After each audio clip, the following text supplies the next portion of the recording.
What's up, everybody?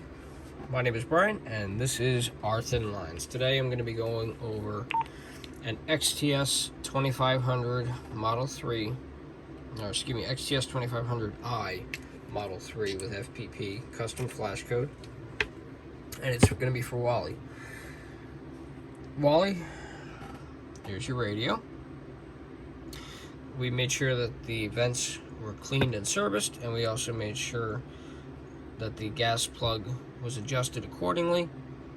Didn't really see a lot of service, so we just wanted to be sure and go over each of these units head to toe, but this one is yours. And as I said, I'm going to include the battery and the accessory adapter, which is right here. And then I'm going to include this battery right here. OEM Motorola 7.2 nickel metal hydride battery. Has seen a little bit of service.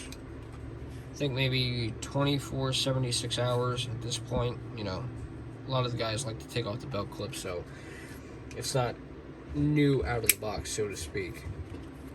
But this was a Department of Defense radio before it fell into our hands, and the service branch that it belonged to, they put the numbers down at the bottom. So, but aside from that, no engraving. This is a genuine OEM Motorola Model 3 housing that came with this very radio. We just, you know, took out the keypad and refurbed the keypad a little bit, but aside from that, she's all original. Go ahead and turn it on. Power's on just fine. Let's go through some of the options here. We have zone, channel, clock. Scroll to the right. You have FPP, clone, power, and the last one's battery. Battery's not going to read anything because it's not an Impress battery. But as you can see, everything works just fine with this screen. I'm telling you, this is the original. I was amazed that the screen had no scratches on it whatsoever. It like glistens in the light. It's incredible. There is a drawback, however. With these military radios, they do have the transmit LED deactivated straight out of the factory. So there's not even an option to replace it or turn it on without replacing the whole flex assembly, which I can't really do.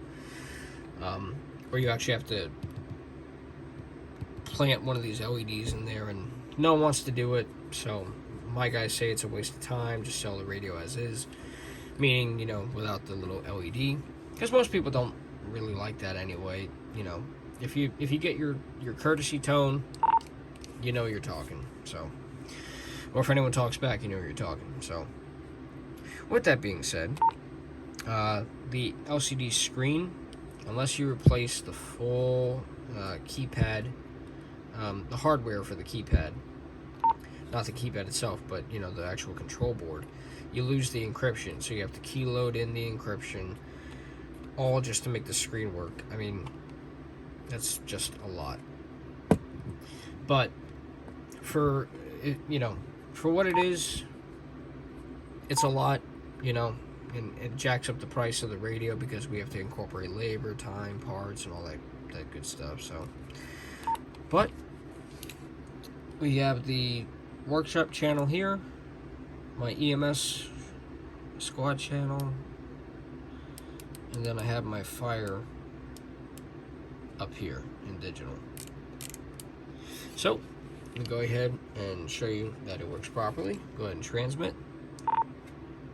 Radio check 1, 2. Radio check. I'm using my my XTL 2500 down here at the shop. Oh, and I lost my leg. Oh shit. Sorry, my stand kind of lost the leg. We're still doing a lot of renovations down here in this part of the shop. Trying to make it a little bit more soundproof, so just bear with me on that. And then I'm gonna go ahead and do the transmit from my side. Yep, okay. Radio check 1, 2. Radio check 1, 2. Radio check. Sorry about that little bit of feedback. Radio check 1, 2. Radio check. I'll show you that it's coming across up here. Radio check 1, 2. Radio check. And then I'll switch over to the DVRS. Okay, use yours right here. Radio check 1, 2. Radio check. Testing 1, 2, 3. Radio check. Okay. And I'll show you that it's working on this end.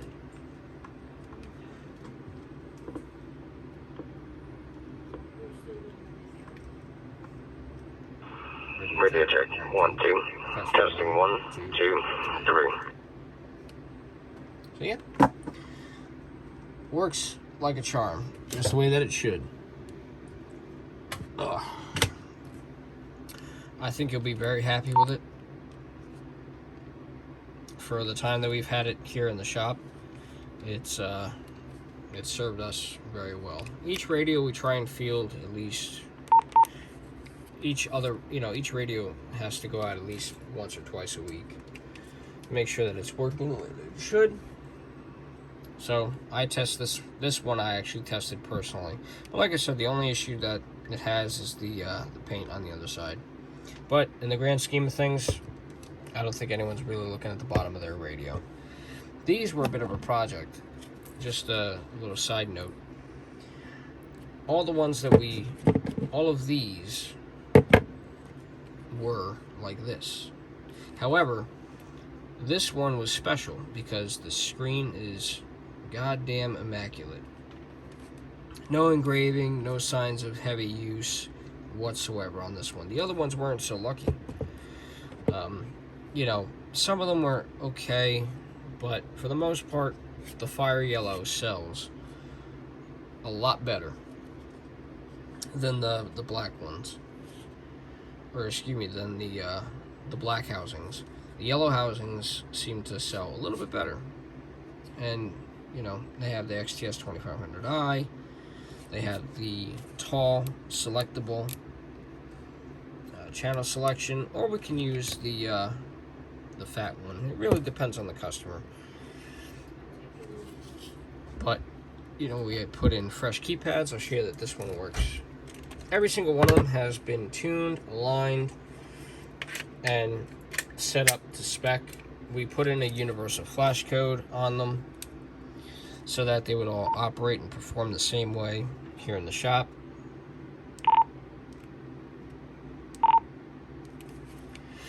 We do have a DVRS that's set up that we use for digital and analog.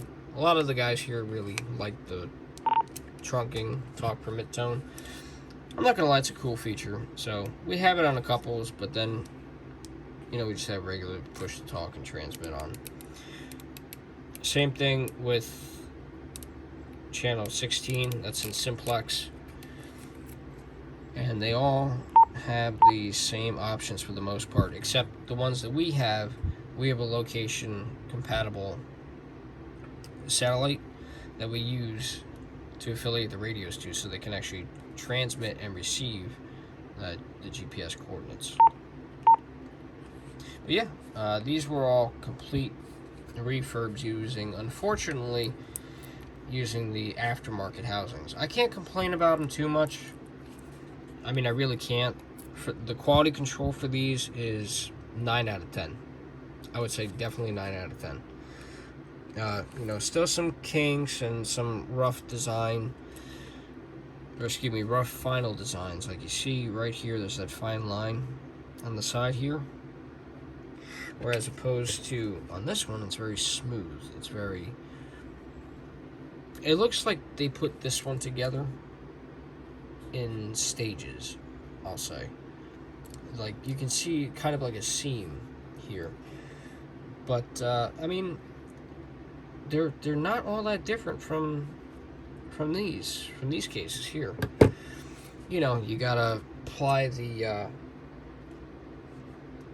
I'm not gonna get into all that. You gotta take the case apart and all that, but they disassemble and reassemble the exact same way.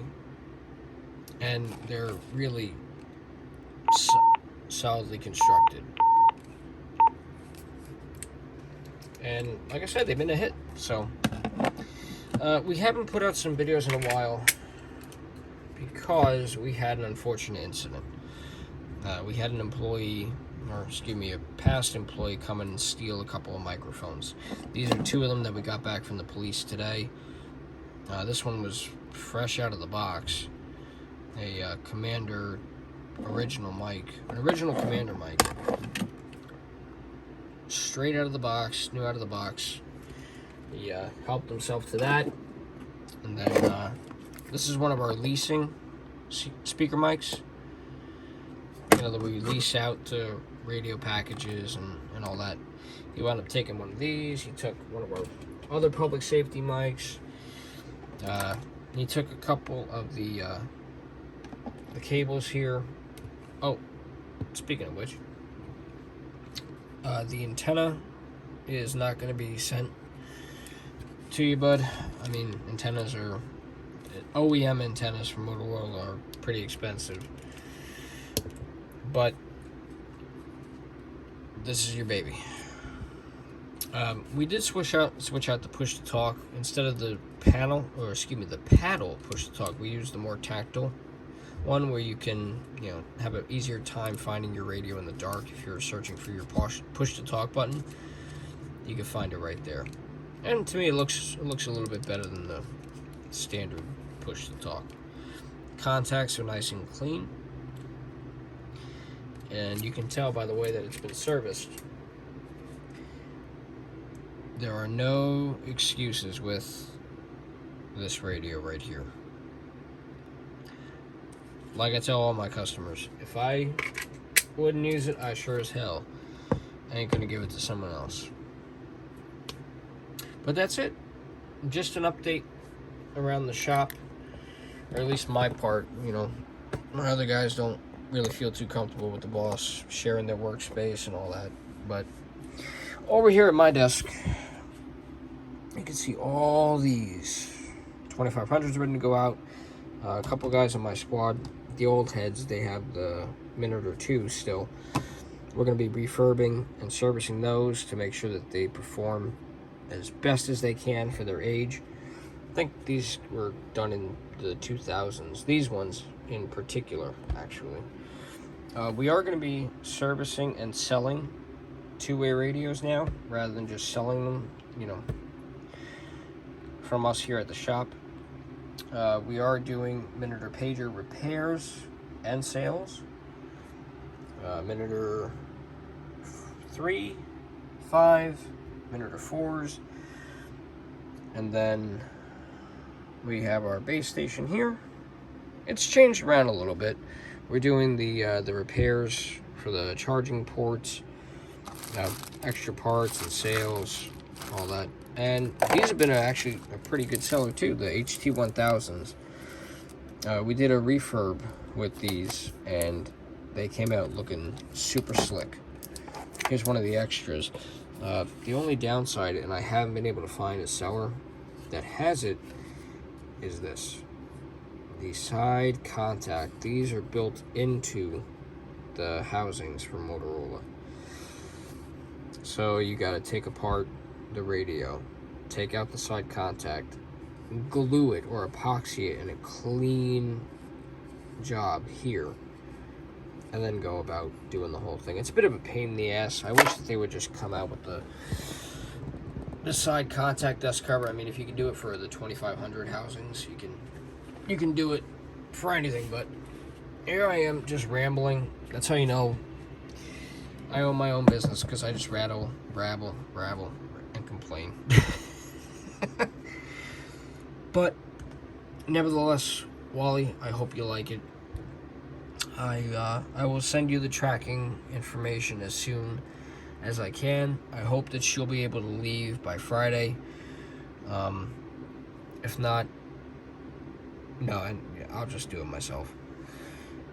So either Thursday or Friday, definitely by Friday, she's going to ship out, and then I'll ship you the microphone that we discussed, and I will eagerly await your review. And the CB, the next video I'm going to be putting up is the CB. We actually got back the President radio. Didn't think we were actually going to be able to do it, but we saved it. So thank you, and thanks for checking in.